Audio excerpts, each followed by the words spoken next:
बिस्मिल्लाहिर्रहमानिर्रहीम। अस्सलाम वालेकुम स्टूडेंट्स, वेलकम टू चैनल। उम्मीद है कि आप खैर आफियत से होंगे। अल्लाह पाक आपको हमेशा खैर आफियत से ही रखे। आज हम पढ़ेंगे अपना CS 614, जिस पर हम पढ़ेंगे लेक्चर नंबर 27। लेक्चर स्टार्ट करने से पहले आपसे छोटी सी रिक्वेस्ट है कि चैनल को सब्सक्राइब कर दें, बेल आइकन पे क्लिक कर दें, ताकि हर सब्जेक्ट की हर न्यू आने वाली वीडियो सबसे पहले आपको मिलती रहे। लेक्चर नंबर 27, जिसका नेम है हमारा need for speed special indexing technique. इसमें लर्निंग गोल्स क्या है, यानी हम इसमें पढ़ेंगे क्या इंडेक्स स्ट्रक्चर क्या होता है, परफॉर्मेंस क्या होती है, बिट मैप इंडेक्सिंग क्या होता है, क्लस्टरिंग इंडेक्स क्या होता है, ये सब कुछ आज हम पढ़ेंगे। आपसे छोटी सी रिक्वेस्ट है कि चैनल को सब्सक्राइब कर दें, बेल आइकन पे क्लिक कर दें, ताकि हर सब्जेक्ट की हर न्यू आने वाली वीडियो आपको मिलती रहे। और अगर आपको लेक्चर पसंद आता है तो एक लाइक ज़रूर कर दिया करें, क्योंकि इससे इंसान मोटिवेट होता है। ओके, आज हम पढ़ेंगे इंडेक्सिंग। पढ़ने से पहले हम देखेंगे कि दो वेज होते हैं डाटा को असेस करने के, यानी दो टाइप्स हैं जिसके ज़रिए हम असेस कर सकते हैं डाटा को। एक फर्स्ट का नाम है हमारा नॉन कीड एक्सेस और सेकंड का नाम है हमारा कीड एक्सेस। नॉन की एक्सेस ऐसे एक्सेस होती है जिसके अंदर हम इंडेक्स को यूज़ नहीं करते, और जो हमारा हर रिकॉर्ड होता है डाटाबेस के अंदर हम उसको सीक्वेंशियली एक्सेस करते हैं।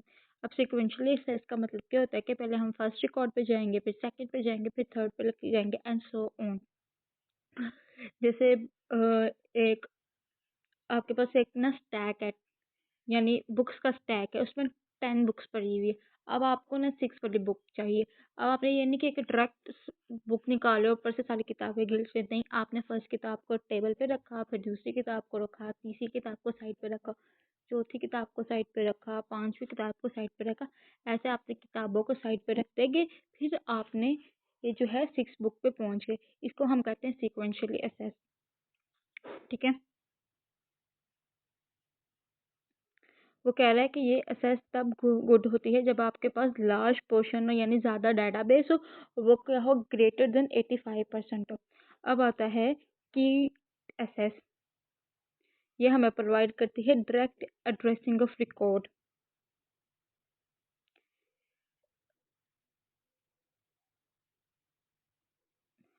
इसके अंदर क्या होता है, यूनिक नंबर्स और characters is use to locate and access record. इसके अंदर से हम यूनिक नंबर और करेक्टर को असेस कर सकते हैं, किसके ज़रिए, एक स्पेसिफिक की के ज़रिए। यानी जैसे आपने कहा कि मुझे रिकॉर्ड नंबर 120 दे दे, रिकॉर्ड नंबर 130 दे दे, रिकॉर्ड नंबर 200 दे दे, तो ये क्या होगा, ये एक की असेस्ड होता है। अब आता है हमारा स्पेशल इंडेक्सिंग स्ट्रक्चर, यानी इंडेक्सिंग के की टाइप्स क्या होती हैं, इसके स्ट्रक्चर क्या होता है। इसके अंदर 4 स्ट्रक्चर में, एक फर्स्ट है हमारा इन्वर्टेड इंडेक्स, सेकंड हमारा बिटमैप इंडेक्स, थर्ड हमारा क्लस्टर इंडेक्स एंड फोर्थ हमारा ज्वाइन इंडेक्स। अब आते हैं सबसे पहले हमारा इन्वर्टेड इंडेक्स का कंसेप्ट क्या होता है।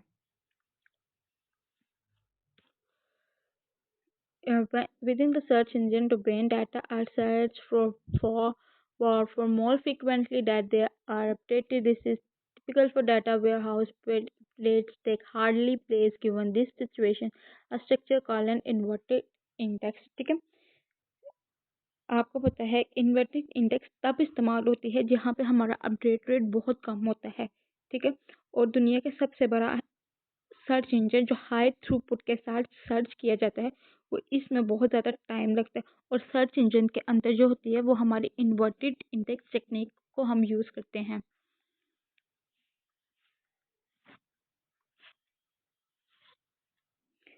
अब ये आपको मैं समझा देती हूँ, आपने रीड कर लेना। आपके पास ना एक किताब है, उसके लास्ट पर इंडेक्स होते हैं, और इंडेक्स में कीवर्ड्स होते हैं, यानी पेज नंबर हैं। वहाँ से ये पता लगता है कि कीवर्ड किस पेज पर है। अगर कीवर्ड मल्टीपल पेज पर है ना, तो वो रिपीट नहीं होता, बल्कि इंडेक्स पेज के नंबर लिखे होते हैं। अब इस पैराग्राफ के अंदर हमारा ऑर्डर अरेस्ट टाइम बताते हैं। जो हमारा इन्वर्टेड इंडेक्स की टाइम कम्प्लेक्सिटी है ना, वो ऑर्डर 1 है, और जो हमारे बी ट्री की टाइम कम्प्लेक्सिटी है वो ऑर्डर log n है। लेकिन जो वर्स्ट केस में इन्वर्टेड इंडेक्स की क्या कम्प्लेक्सिटी है, ऑर्डर n।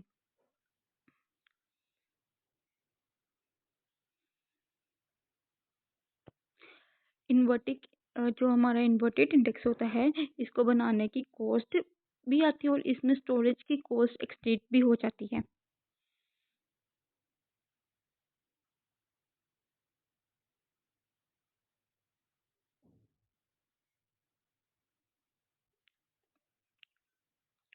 अभी उन्होंने हमें इन्वर्टेड इंडेक्स की एग्जांपल दी हुई है।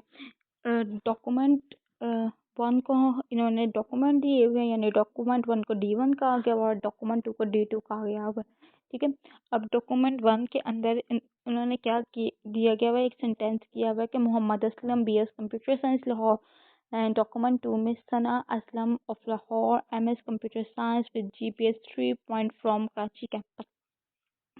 अब इन्होंने इन जो हमारा सेंटेंसेस है, इनसे इन्होंने खुद ही एक इन्वर्टेड इंडेक्स बना दिया गया। अब उन्होंने ये क्या किया, उन्होंने कहा ये 3.4 से ये जो पॉइंटर D2 में जाएगा, ठीक है, ये 3.4 है, इसे पॉइंटर जाएगा D2 में, और ये जो असलम है डॉक्यूमेंट D1 में भी आता है और D2 में भी आता है। इससे दो पॉइंटर निकलेंगे, वो D1 में और D2 में जाएंगे। ये देखें, और ये सब स्ट्रक्चर को हम मेमोरी में रखा जाएगा। ठीक है, और जो जैसे फिर आप इसको यूज़ करेंगे। ये इन्होंने कोई इतनी हाथ से एग्जांपल्स नहीं दी हुई, पता नहीं क्या किया हुआ है। चलें, अब हम पढ़ते हैं इन्वर्टेड इंडेक्स की क्यूरी। इन्वर्टेड इंडेक्स की क्यूरी क्या होती है, उसके लिए कौन सी क्यूरी यूज़ करते हैं। अच्छा, हमारे उन्होंने दी हुई है कि क्यूरी ये लिखी हुई है कि get students with age is equal to 20 and technology is equal to telecom. यानी आपने वो स्टूडेंट्स लेकर आने हैं कि जिनकी एज इक्वल है 20 की, और जो उन्होंने टेक्नोलॉजी यूज़ की हुई है और उन्होंने टेलीकॉम यूज़ की हुई है। अब इन्होंने यहाँ पे लिस्ट ऑफ एज बताई गई है, यानी लिस्ट एज की है और टेक्नोलॉजी की भी लिस्ट है, और ये जो हमारे पास लिस्ट है ये हमें इन्वर्टेड इंडेक्स को कोरस्पॉन्ड करती है। अब ये जो R4 R18 R34 R35 ये क्या है, ये उन लोगों के रिकॉर्ड हैं यानी जिनकी एज 20 है। और ये जो है हमारा list for techno TH is equal to telecom R5 R35, ये वो लोग हैं जिनकी टेक्नोलॉजी टेलीकॉम है, यानी टेबल्स में से उन्होंने ये रिकॉर्ड रोज निकाले हैं।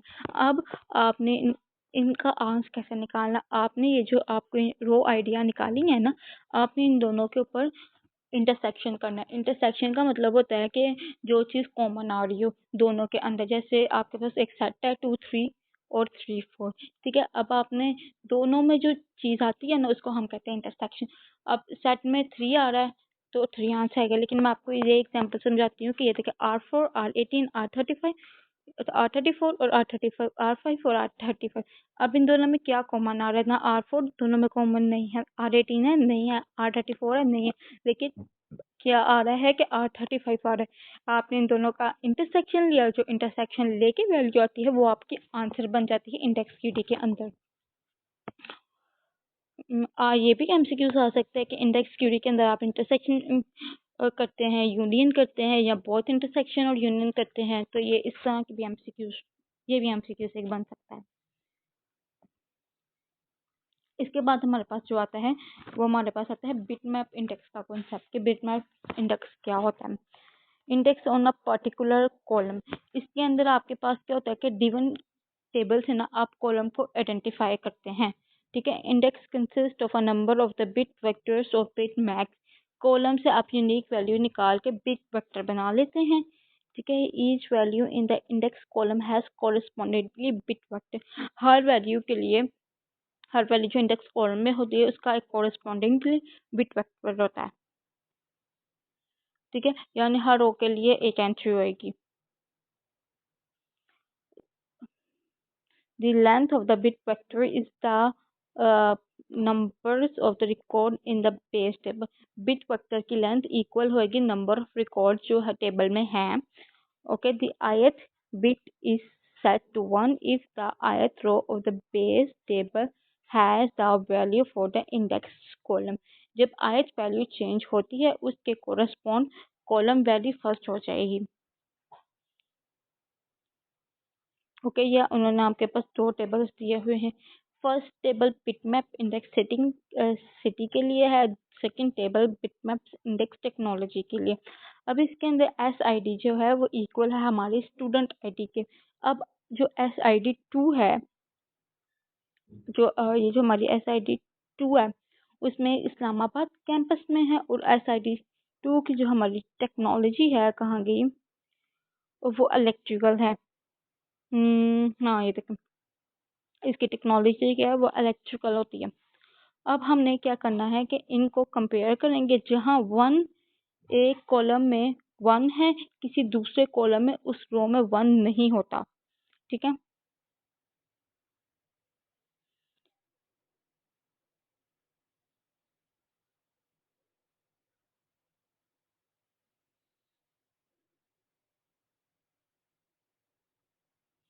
यानी वो कह रहा है कि यहाँ सिर्फ एक 1 है। अगर एक कॉलम में एक 1 है तो दूसरे कॉलम में, वहाँ दूसरी रो में 1 नहीं होता, सब में एक एक 1 है। किसी एक रो में 2 दफा 1 तो नहीं आया ना। अच्छा, अब आती है हमारे बिटमैप इंडेक्स की क्यूरी। उन्होंने ये क्यूरी दी हुई है कि क्यूरी क्या, get students with age is equal to 20। आपने एज में 20 वाले निकालने हैं, यानी कॉलम कैंपस लें टेबल में से, और एज के कॉलम पर और कैंपस के कॉलम पर बिटमैप इंडेक्स निकालते हैं। ठीक है, और कैंपस क्या होना चाहिए, लाहौर होना चाहिए। अब आपने क्या किया कि list of age is equal to 20 आपने ली, इन दोनों को आपने बिट वेक्टर बनाते हैं। ठीक है, इन दोनों का बिट वेक्टर बना लिया, और फिर इन दोनों के ऊपर आपने एंड ऑपरेशन करना होता है, और रिजल्ट वो आएगा जो रो ID आएगी जहाँ दोनों एज और कैंपस आते हैं। सबसे पहले आपने लिया, ठीक है, फिर इन दोनों के ये बिट वेक्टर बना लिया। अब बिट वेक्टर के बाद आपने इनके ऊपर क्या करना है, आपने इनके ऊपर एंड ऑपरेशन करना है। एंड का टेबल आपको पता है कि एंड में जहाँ 1 1 होता है वहाँ आंसर 1 आएगा, 0 1 होएगा तो फिर भी 0 आएगा, 1 0 होएगा तो फिर भी आंसर 0 आएगा, और 0 0 में भी आंसर 0 आता है।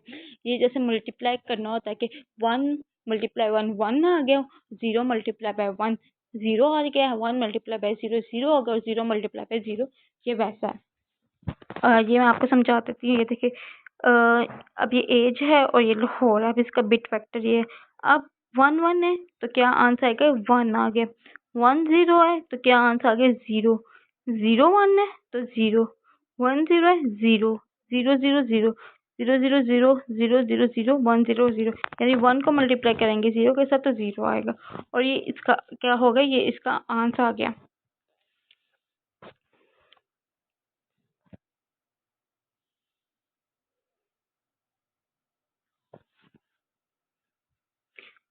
अब इसमें पॉइंट्स दिए कि good if domain cardinality is small. जिस कॉलम की कार्डिनलिटी है, ठीक है ना, जिसको इंडेक्स करते हैं वो स्मॉल है।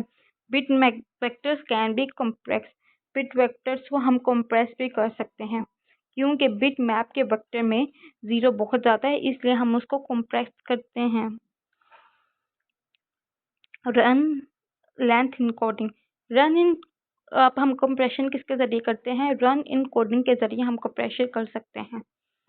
MCQs भी आ सकता है कि बिटमैप में किस तरह से कंप्रेशन कर सकते हैं, रन इन कोडिंग के ज़रिए।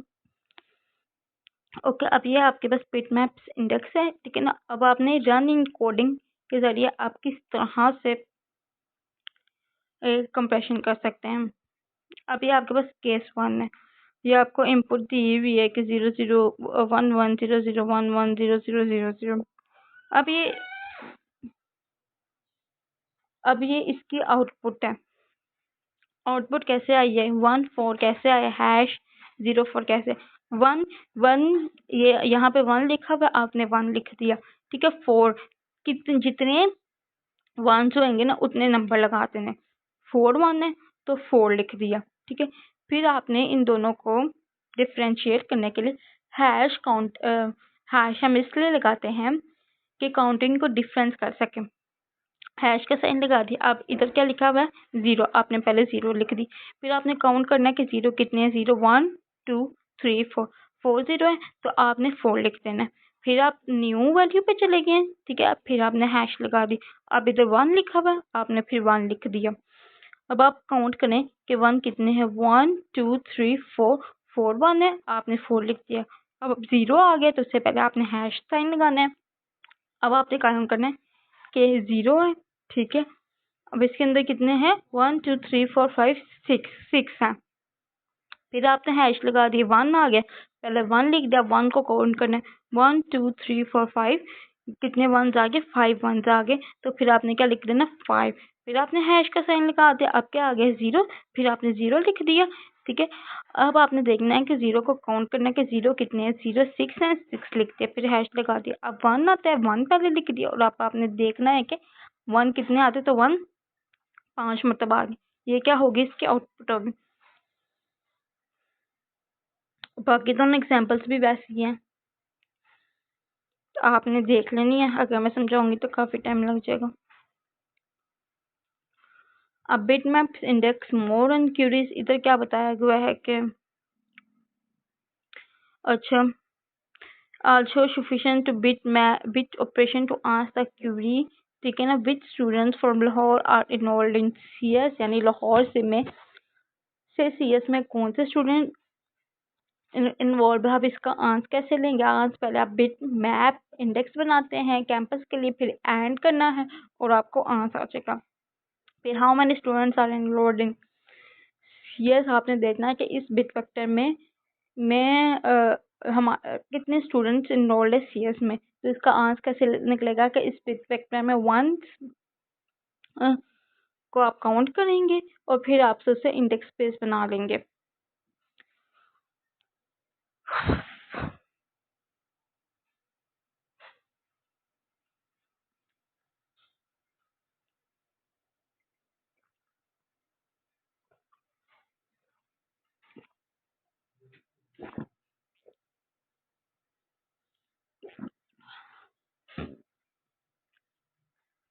अब आता है हमारे पास बिटमैप्स इंडेक्स के एडवांटेजेस। सबसे पहले वेरी लो स्टोरेज स्पेस। इसमें क्या होता है कि ये इंडेक्स बहुत स्पेस बहुत कम कंज्यूम करते हैं, ठीक है। और सेकंड है रेड्यूस इन आईओ जस्ट यूजिंग इंडेक्स। इसमें क्वेश्चन का आंसर इंडेक्स से मिल जाता है तो आईओ करने की ज़रूरत नहीं होती। और बिटमैप्स इंडेक्स को कंप्रेस करके हमें मेमोरी में रखते हैं। काउंट्स एंड जॉइंस जितना चाहते हैं उसको अनकम्प्रेस करते हैं और काउंट करते हैं। इसमें जो हमारी क्यूरी होती है वो एडहॉक होती है और इसमें हम और मल्टीपल जॉइंस होते हैं और बिट मैप से जॉइन बहुत इजीली हो जाते हैं। Low level bit operation, logical operator के साथ आप बहुत सारी लॉजिक्स बना सकते हैं और उन लॉजिक्स को इस्तेमाल करके आप बहुत सारी क्यूरी का आंसर दे सकते हैं। अब आता है हमारा बिटमैप इंडेक्स परफॉर्मेंस गाइडलाइन, यानी कौन सी क्यूरी यूज करने से परफॉर्मेंस हाई मिलती है। सबसे पहले आता है the where clause can contain multiple test on low cardinality columns. ऐसा वेयर क्लॉज जिसमें मल्टीपल टेस्ट आते हैं और टेस्ट इन कॉलम पर है जिसके कार्डिनलिटी लो है। Second है कि individual tests on these low cardinality columns select a large number of rows। Bitmap में बहुत सारी रोज है, फिर कॉस्ट बिटमैप बनाने की ऑटोमाइज हो जाती है। थर्ड है कि bitmap index has been created on some of all of these low cardinality columns। Bitmaps index को हम किस में बनाते हैं, लो कार्डिनलिटी कॉलम्स के ऊपर जिनकी कार्डिनलिटी कम होती है। The table being queried contains many, और जब हम टेबल को क्यूरी कर देते तो उसके अंदर बहुत सारी रोज आ जाती है।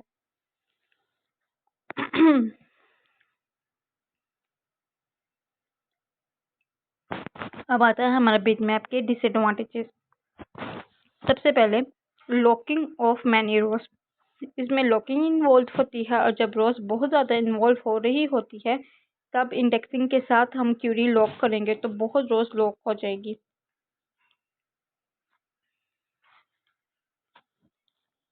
सेकेंड है हमारा लो कार्डिनलिटी, ठीक है। बिटमैप हम उस कॉलम पर चलाएंगे जिसकी कार्डिनलिटी बहुत ज़्यादा तो एक्चुअल टेबल ज़्यादा स्पेस इंडेक्स ले लेते हैं और बिटमैप सूटेबल ही लो कार्नैलिटी पर करता है। कीवर्ड पार्सिंग, इससे हम कीवर्ड पार्सिंग कर सकते हैं, लेकिन ये फेल है क्योंकि एक सेंटेंस में रिपीटिंग वर्ड्स हैं और बहुत बिटमैप इंडेक्स पार्स करता है और मल्टीपल वैल्यू को सेपरेट कॉलम में ले आता है। Difficult to maintain need organization where relational size change new bitmap, इसको मेंटेन करना मुश्किल है। जैसे जैसे रिकॉर्ड वेयर हाउस में इंसर्ट होते हैं वैसे ही डेमोग्राफिक चेंज होती है तो फिर इंडेक्स को हम न्यू कर देते हैं। अब आता है हमारा क्लस्टर इंडेक्स। क्लस्टर इंडेक्स क्या होता है? Cluster index define the sort order on the base table, जो रिकॉर्ड टेबल में है उनको को ऑर्डर में ले जाएं, यानी उनको आप सॉर्ट कर लें। इसके अंदर हम क्या परफॉर्म करते हैं? सॉर्टिंग करते हैं। ऑर्डर में बी स्ट्रिक्टली इन्फोर्स गारंटी और ऑपर्चुनिस्टिकली मेंटेन। ऑर्डर की भी दो सूरतें हैं। हम गारंटी कर सकते हैं कि जो टेबल हमारे पास है वो सारा सॉर्टेड है, जैसे न्यू रिकॉर्ड आ रहा है और हमें पता होना चाहिए कि सॉर्टिंग का लेवल कितना है।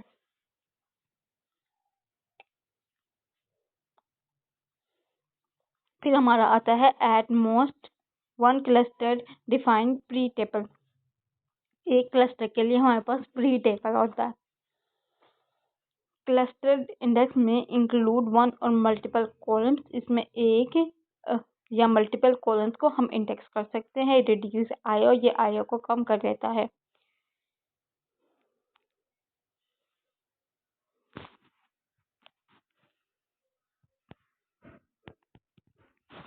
अब ये आपके पास एग्जाम्पल दी गई हुई है।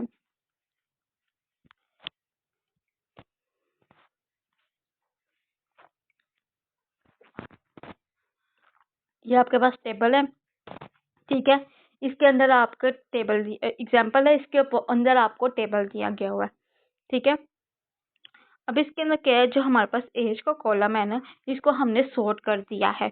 ये देखें, पहले एज 19, 20, 21, 25, 26 है, ठीक है। लेकिन आपने एज को क्या किया? सॉर्ट कर दिया गया है।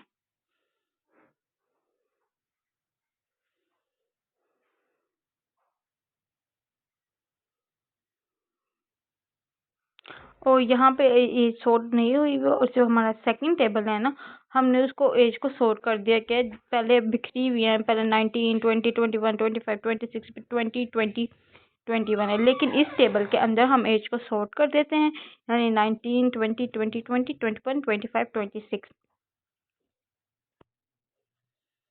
ठीक है। ये हमने क्या की? हमने क्लस्टर इंडेक्स की। आपने एक बात याद रखना है कि आप एक वक्त में एक ही कॉलम को अरेंज कर सकते हैं, यानी इंडेक्स कर सकते हैं। आपने ये नहीं कह दिया कि हम एज को भी कर लें, कैंपस को भी कर लें, ऐसे नहीं हो सकता। अब इस टेबल के अंदर जो ये हमारा सेकंड टेबल है ना, इसके अंदर आपने टेक्नोलॉजी को सॉर्ट किया हुआ है, यानी ये CS एक में आ गया, सारे CS को इकट्ठा कर दिया है, इलेक्ट्रिकल को इकट्ठा कर दिया, टेलीकम्युनिकेशन को इकट्ठा कर दिया। अब हमारे पास जो इंडेक्स क्लस्टर इंडेक्स है ना, उसके इश्यूज आ जाते हैं। इसके अंदर सबसे पहला इशू क्या है कि works well when a single index can be used for majority of the table as is. ये तब बहुत अच्छा काम करता है जब आपके पास सिंगल इंडेक्स होता है, ठीक है। Selectivity requirement for making use of a cluster index are much less stringent for that from non-cluster index। इस पे सेलेक्टिविटी कंस्ट्रेंट क्लस्टर और नॉन क्लस्टर में फ़र्क है। Higher maintenance cost to keep sorted order of frequent organization to recover clustering function। इसमें cost को हम maintain करते हैं, कॉस्ट ज़्यादा कुछ कंपनीज की, तो उसके लिए क्लस्टरिंग को भी हम इस्तेमाल कर सकते हैं। ये इन्होंने रिपीट किया हुआ, दोबारा करने की ज़रूरत नहीं। और आपने याद रखना है कि जिसका कॉम्प्लेक्सिटी टाइम होता है ना, ये ऑर्डर एन लॉग एन होता है।